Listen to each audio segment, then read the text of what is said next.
ಎಲ್ಲರಿಗೂ ನಮಸ್ಕಾರ. ನಾನು ನಿಮ್ಮ ರವಿಜಯಣ್ಣ. ನೀವು ನೋಡ್ತಾ ಇದ್ದೀರಾ ಶಿಖರ್ ಬೆಂಗಳೂರು. ಇದು ನಮ್ಮ civil engineering technical channel. So ಇಲ್ಲಿ ನಮ್ಮ ಪ್ರಯತ್ನ ಏನಂದರೆ ಆದಷ್ಟು ನೀವು ಕೂಡ ತೆರೆ ಹಿಂದೆ ಇರೋರು ತೆರೆ ಮುಂದೆ ಬರಲಿ ಅನ್ನೋದೇ ನಮ್ಮ ಪ್ರಯತ್ನ ಆಗಿದೆ.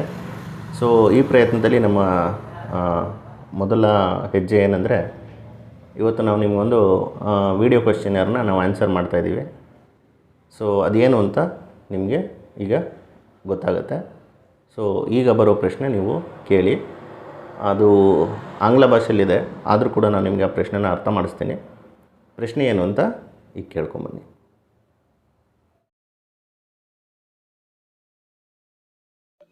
Hello sir, myself Shikhar. I am currently pursuing my bachelor's degree in civil engineering from BMS Institute of Technology and Management, Yelahanka. Right now I am studying in third year. My question is, sir, how do we come to a decision so as to provide which type of foundation is required for a particular project? Can you please justify, sir? So ನೀವು ನೋಡಿದಾಗೆ ಅವರು ಹಿತೇಶ್ ಗೌಡ ಅನ್ನೋರು ಅವರ ಪ್ರಶ್ನೆನ ಕಳಿಸ್ಕೊಟ್ಟಿದ್ರು. So ಅವರ ಪ್ರಶ್ನೆ ಏನಂದರೆ, sir ನಾವು ಒಂದು ಪ್ರಾಜೆಕ್ಟ್ ಮಾಡಬೇಕಾದ್ರೆ ಫೌಂಡೇಶನ್ ಅಥವಾ ಪಾಯ ಯಾವ ರೀತಿ ಯಾವುದು ಬರಬೇಕು ಅಂತ ಯಾವ ಥರ ಡಿಸೈಡ್ ಮಾಡ್ತೀರಾ? ಸೊ ಈ ಪ್ರಶ್ನೆಗೆ ಉತ್ತರ ಏನಂದರೆ, ನಾವು ಸಾಯಿಲ್ ಬೇರಿಂಗ್ ಕೆಪಾಸಿಟಿ ಅಂದ್ಬಿಟ್ಟು ನಾವೊಂದು ಟೆಸ್ಟ್ ಮಾಡ್ತೀವಿ. ಅಂದರೆ ಸಾಯಿಲ್ ಇನ್ವೆಸ್ಟಿಗೇಷನ್, ಮಣ್ಣು ಯಾವ ಥರ ಇದೆ ಅಂದರೆ ಅದು ಎಷ್ಟು ತೂಕ ತೊಗೋಬೋದು ಅನ್ನೋದನ್ನು ನಾವು ಒಂದು ಸಲ ಟೆಸ್ಟ್ ಮಾಡ್ತೀವಿ.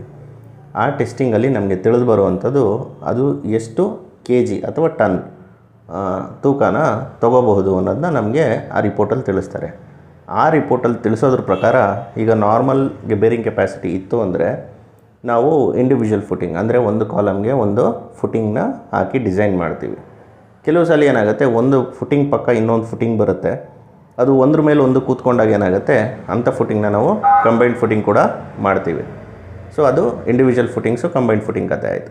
ಇನ್ನು ಅದಕ್ಕಿಂತ ನಮಗೆ ಸಾಯಿಲ್ ಬೇರಿಂಗ್ ಕೆಪಾಸಿಟಿ ಕಡಿಮೆ ಇದೆ ಅಂತ ಇಟ್ಕೊಳ್ಳೋಣ.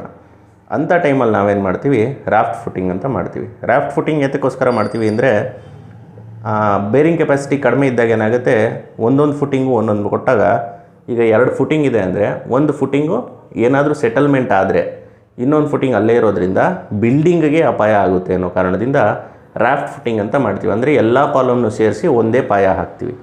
ಸೊ ಆವಾಗೇನಾಗುತ್ತೆ, ಒಂದೇ ಏನಾದರೂ ಸೆಟಲ್ಮೆಂಟ್ ಇದ್ದರೆ, ಈಗ ಒಂದೇ ಫುಟಿಂಗ್ ಇದೆ, ಎಲ್ಲ ಕಾಲಮ್ಸ್ ಇದೆ ಒಂದೇ ಫುಟಿಂಗ್ ಮೇಲೆ, ಸೊ ಏನೇ ಸೆಟಲ್ಮೆಂಟ್ ಆದರೂ ಎಲ್ಲ ಒಟ್ಟಿಗೆ ಆಗುತ್ತೆ. ಸೊ ಬಿಲ್ಡಿಂಗ್ ಆಗಲಿ ಅಥವಾ ಸ್ಟ್ರಕ್ಚರ್ಗಾಗಲಿ ಯಾವುದೇ ರೀತಿಯಾದ ತೊಂದರೆ ಆಗೋದಿಲ್ಲ. ಅದನ್ನು ರಾಫ್ಟ್ ಫೌಂಡೇಶನ್ ಅಥವಾ ಮ್ಯಾಟ್ ಫೌಂಡೇಶನ್ ಅಂತ ಹೇಳ್ತೀವಿ. ಸೊ ಅದನ್ನು ಉಪಯೋಗಿಸ್ಕೋಬೋದು. ಇಲ್ಲ ನೆಕ್ಸ್ಟು ಇನ್ನೂ ಒಂಚೂರು ಕಡಿಮೆ ಇದೆ ಸರ್ ಬೇರಿಂಗ್ ಕೆಪಾಸಿಟಿ ಅಂದಾಗ, ಆ ಟೈಮಲ್ಲಿ ನಾವೇನು ಮಾಡ್ತೀವಿ, ಪೈಲ್ ಫೌಂಡೇಶನ್ ಅಂತ ಹೇಳ್ತೀವಿ, ಆ ಫೌಂಡೇಶನ್ನ ಉಪಯೋಗಿಸ್ಕೊಳ್ತೀವಿ. ಸೊ ಈ ರೀತಿಯಾಗಿ ನಾವು ಏನೇ ಡಿಸೈಡ್ ಮಾಡಿದ್ರೂ ಸಾಯಿಲ್ ಬೇರಿಂಗ್ ಕೆಪಾಸಿಟಿ ಮೇಲೆ ಕೂಡ ಸಾಯಿಲ್ ಬೇರಿಂಗ್ ಕೆಪಾಸಿಟಿ ಮೇಲೇ ನಾವು ಡಿಸೈಡ್ ಮಾಡುವಂಥದ್ದು. ಸೊ ಇದರಿಂದನೇ ಯಾವ ಥರ ಫೌಂಡೇಶನ್ ಹಾಕಬೇಕಾಗತ್ತೆ, ಯಾವ ಥರ ಫೌಂಡೇಶನ್ ಉಪಯೋಗಿಸ್ಬೇಕಾಗತ್ತೆ ಅನ್ನೋದನ್ನ ನಾವು ತಿಳ್ಕೊತೀವಿ. ಅದೇ ಫೌಂಡೇಶನ್ನ ನಾವು ಸಜೆಸ್ಟ್ ಕೂಡ ಮಾಡ್ತೀವಿ. ಸೊ ಇದು ಹಿತೇಶ್ ಗೌಡ RS ಅನ್ನೋರ ಪ್ರಶ್ನೆಗೆ ಉತ್ತರ ಆಯಿತು. ಸೊ ಇದೇ ರೀತಿಯಾದ ಪ್ರಶ್ನೆಗಳನ್ನ ನೀವು ಕೂಡ ನಮಗೆ ಕಳಿಸ್ಕೊಡ್ಬೋದು. ನಾನು ಲೈವ್ ವಿಡಿಯೋಲಿ ಒಂದು ಸ್ಟೆಪ್ಸ್ ಹೇಳಿದಾಗೆ ನಮ್ಮ ಒಂದು ಕಮ್ಯುನಿಟಿ ಪೋಸ್ಟಲ್ಲಿ ನಾವು ನಿಮಗೆ ಸ್ಟೆಪ್ಸ್ ಕೂಡ ಡಿಸ್ಪ್ಲೇ ಮಾಡಿದ್ದೀವಿ.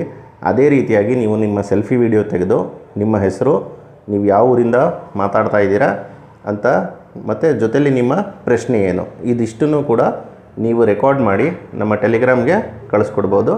ಟೆಲಿಗ್ರಾಮ್ ನಂಬರ್ ಬಂದು 7892675775. ಸೊ ಈ ನಂಬರ್ಗೆ ನಿಮ್ಮ ಸೆಲ್ಫಿ ವಿಡಿಯೋನ ಕಳಿಸ್ಕೊಡಿ. ನಿಮ್ಮ ಪ್ರಶ್ನೆಗೆ ಆದಷ್ಟು ಬೇಗ ಉತ್ತರ ಕೊಡ್ತೀವಿ. ಜೊತೆಲಿ ನಿಮ್ಮ ಪ್ರಶ್ನೆ ಕೂಡ ನಾವು ಡಿಸ್ಪ್ಲೇ ಮಾಡ್ತೀವಿ. ಮತ್ತು ಇದರ ಯಾತಕ್ಕೋಸ್ಕರ ಇದು ಮಾಡ್ತಾಯಿದ್ದೀವಿ ಅಂದರೆ, ಒಂದೇ ಪ್ರಶ್ನೆನ ಬಹಳಷ್ಟು ಜನ ಕೇಳಬಾರ್ದು ಅನ್ನೋ ಕಾರಣದಿಂದ. ಒಂದು ಪ್ರಶ್ನೆಗೆ ಆ ವಿಡಿಯೋದಲ್ಲಿ ಉತ್ತರ ಸಿಕ್ಕಿದ್ರೆ ಅವರು ಸಮಾಧಾನ ಆಗ್ತಾರೆ. ಸೊ ಇಷ್ಟು ಹೇಳ್ತಾ ನಾನು ಈ ವಿಡಿಯೋನ ಮುಗಿಸ್ತೀನಿ. ಧನ್ಯವಾದಗಳು.